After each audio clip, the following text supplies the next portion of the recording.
"Why do you never have friends over to the house?" my dad asked me as he stood by the grill cooking burgers in his underpants.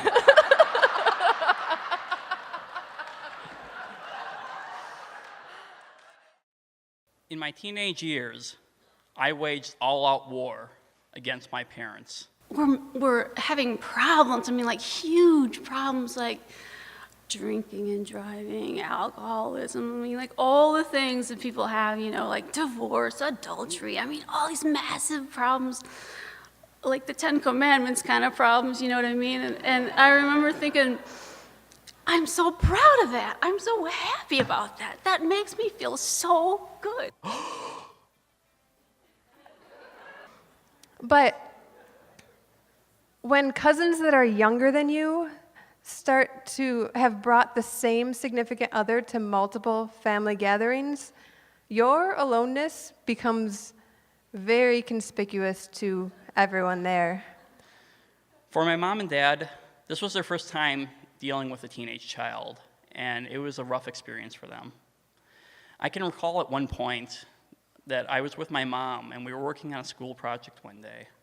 She had told me about a conversation she had with a teacher on how I was being disruptive in class.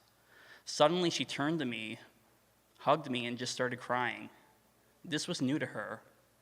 I didn't know how to react, so I just stood there. It wasn't said, but it was obvious that our dynamic had changed. The Kevin that she had known for many years was now distant and foreign. And unfortunately, it would frame the relationship between my parents and myself for the next few years. Dad? Daddy? We're like swimming in this amorphous pool of estrogen. And we're just grown up, you know, the male figures in our family are completely timid. And so we had two choices. I either grew up as a woman-loving, hopeless romantic, or as a woman-hating, timid guy that everybody thinks is gay. And that's when it happened. The question that will cause complete silence in the room of any highly Catholic family. Do you have a girlfriend? Now, remember, this is not a private conversation with one of my cousins. This is in front of my entire family. Grandparents, aunts, uncles, cousins, parents, siblings, and everyone turned and was waiting for an answer. And we stood there in the living room, 3 of us men. Myself, my father, and Santa Claus himself, just standing in the living room, where the air was thick with the smell of Christmas tree and awkwardness.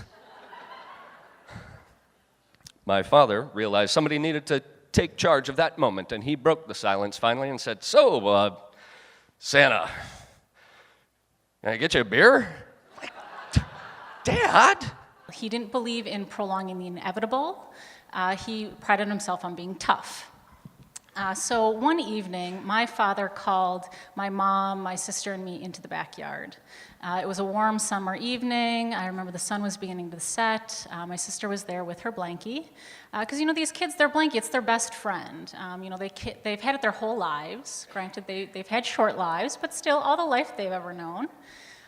So there in the backyard on the summer evening, my father dug a hole. And then he instructed my sister to throw her blankie, her best friend, into the hole.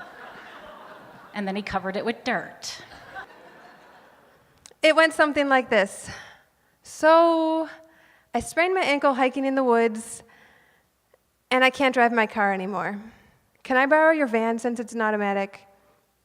And, by the way, I shaved my head. And, by the way, I was camping with my new boyfriend. He's coming with to get the van. Thankfully, not too many questions were asked about my new hairstyle, and I was able to avoid bringing up the fact that he was technically still married. We, you know, for all intensive purposes, had what I think was, you know, this incredible storybook wedding, storybook engagement, storybook reception. After the 10-course meal, I go back to the room, I unbutton my pants, I get sick, and then I'm like, hey, I'm better now, and let's go dancing. So then we go, and there's a band, and we danced, and more champagne, and all that was just absolutely wonderful. I mean, the relationship and everything running up to it was just absolutely incredible.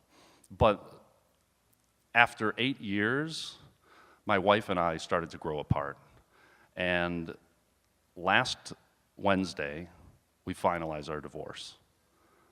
Because I grew up, my family is Italian and Catholic, and the first wedding, I didn't get married in a Catholic church, so I fell right into all the loopholes.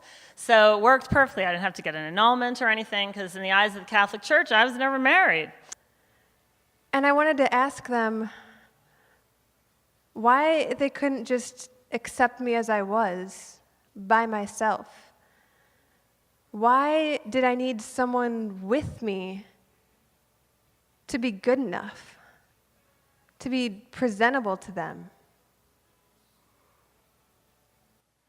Eventually, I grew out of that phase and my attitude got a lot better. But those events still stay with me. In more recent years, I've gotten more into volunteering and community involvement, and I do it for a wide variety of very important reasons, but I admit that part of it is slightly grounded in this feeling of remorse, that if I can do better now, I can somehow make up for this horrible person I was as a child. I don't know if that's a good reason or a good way to feel, but it's just how I feel. The moral of the story is, every storybook doesn't have a happy ending, but hopefully mine will in the future. I guess that's it. Thank you.